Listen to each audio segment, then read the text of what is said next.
যারা ত্রিকোণমিতি 9.1-এর 2 নম্বর সমাধানের ভিডিওটা দেখেছি তাদের জন্য 3 নম্বর অঙ্কের সমাধানটা খুবই সহজ হয়ে যাবে। তাহলে আমরা 3 নম্বর প্রশ্নটা পড়ি। কি দেওয়া আছে? দেওয়া আছে 15 cot a ইকুয়াল হচ্ছে 8। তাহলে তোমাকে বলছে সাইন এ ও সেক এ এর মানটা বের করতে। তাহলে আমরা অঙ্কটা শুরু করি। যারা তোমরা 2 নম্বর অঙ্কটা সমাধান দেখো নাই, তারা যদি ওই অঙ্কটার সমাধানটা দেখে আসো তাহলে এটা তোমাদের জন্য বুঝতে সুবিধা হবে। তাছাড়া আমরা এটা সমাধান করার সময় আমরা পিছনের কিছু কথা রিপিট করব। আচ্ছা, তাহলে আমি লিখবো যে দেওয়া আছে কি এখানে দেওয়া আছে হচ্ছে তোমার হচ্ছে 15 cot a ইকুয়াল হচ্ছে 8 হলে তোমাকে হচ্ছে সাইন এ আর হচ্ছে সেকের মানটা বের করতে। আমরা ত্রিকোণমিতিক অনুপাত অনুযায়ী সাইন এ সমান কি শিখছি? লম্ব বাই অতিভুজ, আর সেক এ সমান কি? সেক এ মানে সমান হচ্ছে অতিভুজ বাই ভূমি। তাহলে আমাকে এখানে কার মান লাগতেছে? এখানে আমার হচ্ছে লম্ব, অতিভুজ আর হচ্ছে এই ভূমির মানটা প্রয়োজন হলে আমি সাইনে আর হচ্ছে সেকে বের করতে পারবো। তাহলে আমার এখানে দেওয়া আছে কি 15 cot a ইকুয়াল হচ্ছে 8। তাহলে আমি এই 15 cot a 8 থেকে আমি লম্ব, অতিভুজ, ভূমির মানটা বের করে নিব। তাহলে কীভাবে বের করবো? লিখবো যে দেওয়া আছে 15 cot a ইকুয়াল 8 বা এই 15টা এই কটের সাথে কি সম্পর্কে আছে? গুণ সম্পর্কে আছে, কারণ 15 এবং কটের মাঝে একটা মনে মনে গুণ চিহ্ন আছে, তাই না? সংখ্যাটাকে ওই পাশে নিয়ে গেলে কি হবে? হয়ে যাবে 8/15, অর্থাৎ এটা কি হবে? ভাগ হয়ে যাবে। cot a equal 8/15। আর আমরা কি জানি?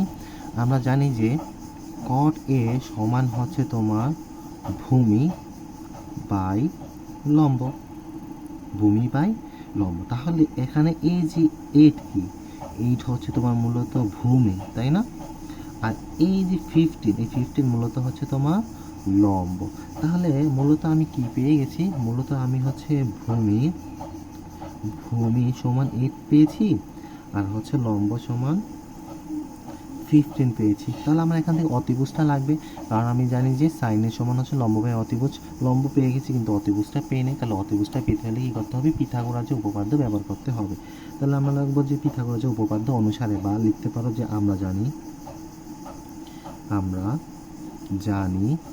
জানি কি অতিভুজ স্কয়ার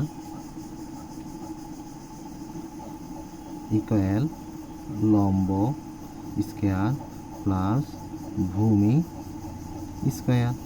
অতিভুজ মানে কত তা জানি না। তাহলে আমি অতিভুজ যেভাবে আছে ওইভাবেই লিখে দেবো, কারণ এটা আমি বের করব। লম্ব কত? লম্ব হচ্ছে 15। এই যে এখানে লম্ব হচ্ছে 15, তো উপরে স্কোয়ার আছে সূত্র অনুযায়ী, তা আমি দিব হচ্ছে উপরে স্কোয়ার। ভূমি কত? ভূমি হচ্ছে 8, তাহলে উপরে আমি কি দেবো? সূত্র অনুযায়ী স্কোয়ার। তাহলে দেখো 15কে বর্গ করলে হয় 225 আর 8-এর বর্গ হচ্ছে 64। তাহলে আমি 225কে কতর সাথে যোগ করব? 225 যোগ হচ্ছে তোমার 65, যোগ করলে হচ্ছে কত? তোমার 289। আর যেহেতু এই পাশে অতিভুজের উপরে বর্গটা আছে, তাহলে আমি এখানে কি করব? এই বর্গটাকে ওই পাশে নিয়ে যাব। তাহলে কি হবে? রুট হয়ে যাবে। তাহলে কি হইতেছে তোমার?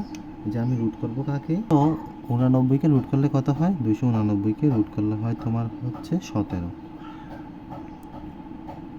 তাহলে আমি অতিভুজ সমান কত পেলাম? 17। তো আমার লম্ব আছে এখানে 8, লম্ব আছে 15, ভূমি আছে 8 আর অতিভুজ পেয়েছি হচ্ছে 17। তাহলে আমি এখন কি করতে পারবো? যে এই সাইন এ ও সেক এ এর মানটা সাইন এ ও সেক এর মানটা বের করে ফেলবো। তো সাইন এ সমান আমরা কি জানি?